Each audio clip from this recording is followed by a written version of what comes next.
utopia, an ideal that many think impossible to reach. But with this policy, we tell you that we are going to get as close to utopia as humanly possible. Firstly, I'd like to start with my rebuttals before moving on to my argument.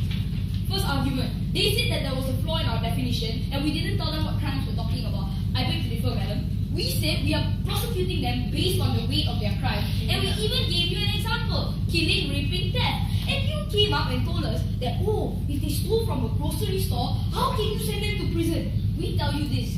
We explain the purposes of prison. But they'll be prosecuted as an adult. Some adult, not all crimes go to prison, you know. They'll be prosecuted as an adult is prosecuted. And that does not mean they'll go to prison. Because if you steal from a grocery store, you will have a lesser sentence, right? And also, they talk to us about how a boy could not be mentally sound at some point in their life. We tell you that there is something called pleading insane or pleading guilty in courts of law today. So we tell you that makes every single point that their LO said move, right?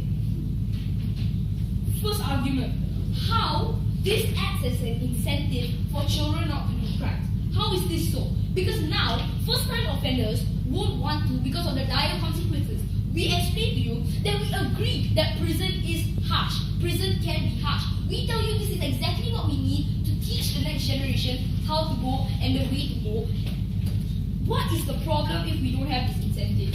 Children will think that it's okay to commit a crime. This is so harmful because the next generation will not take accountability of their actions, which we cannot allow as the government. Because we want to instill a positive mindset, a mindset that convinces children, a mindset that convinces people that, hey, you as the next generation, you may be a kid, but yet you are an individual, you need to take accountability of your actions.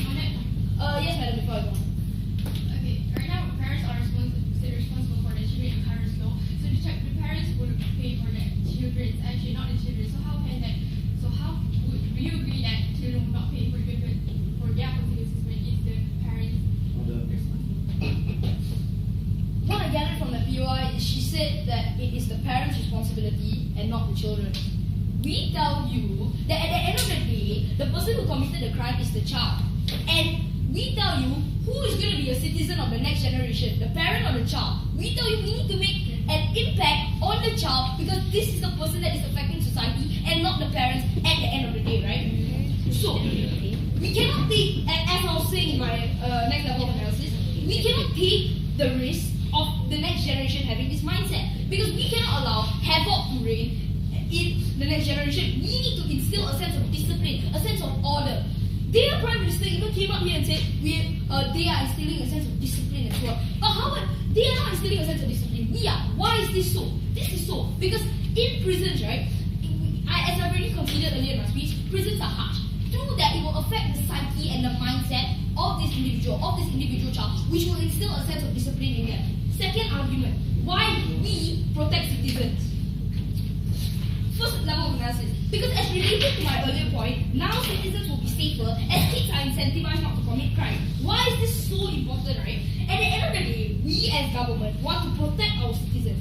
And we need to start where it matters, where it most counts, where it's going to affect our society.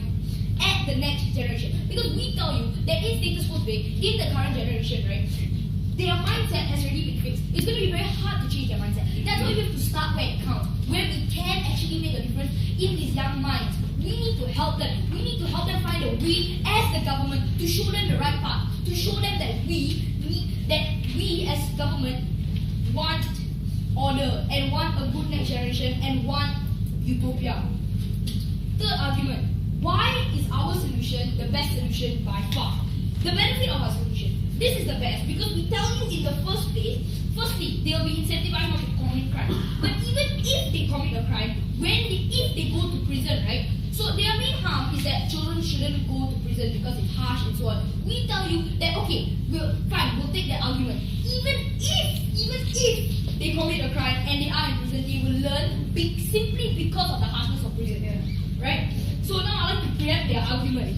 An alternative that they might have. Community service and counselling is good enough. We completely disagree. Why do we disagree? The problem with community service and counselling, prison has a direct impact on that individual. Prison affects them physically, affects their psyche, affects their mental state. We tell you it makes them harder, it makes them stronger mentally, it makes them stronger inside. It tells them, it instills a good sense of discipline, a correct mindset that, hey, look, you are a kid.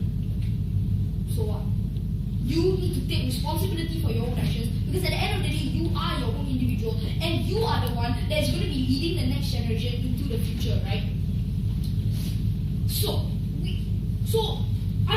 community service and counseling. What is so wrong with community service and counseling? Why is community service and counseling so ineffective, right? You see, at the end of the day, counseling. Some guys talking to me in a room. Okay, so yep, pretty much.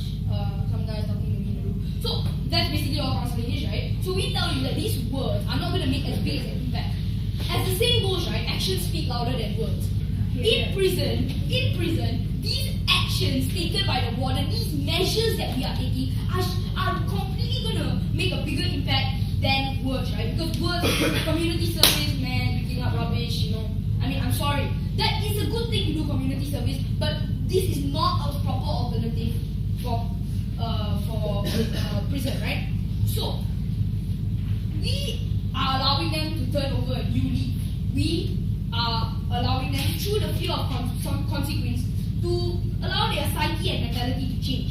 If we don't, we are not giving them an experience moving enough to turn over a new leaf. We need to allow kids to turn over a new leaf at a young age, because as I've already explained to you, the next generation is what counts, and that is where we need to change our society and get to utopia, right? If not, I've already explained to you, other experiences are not moving enough. We want to help kids turn over a new leaf as quickly as possible and at the youngest age.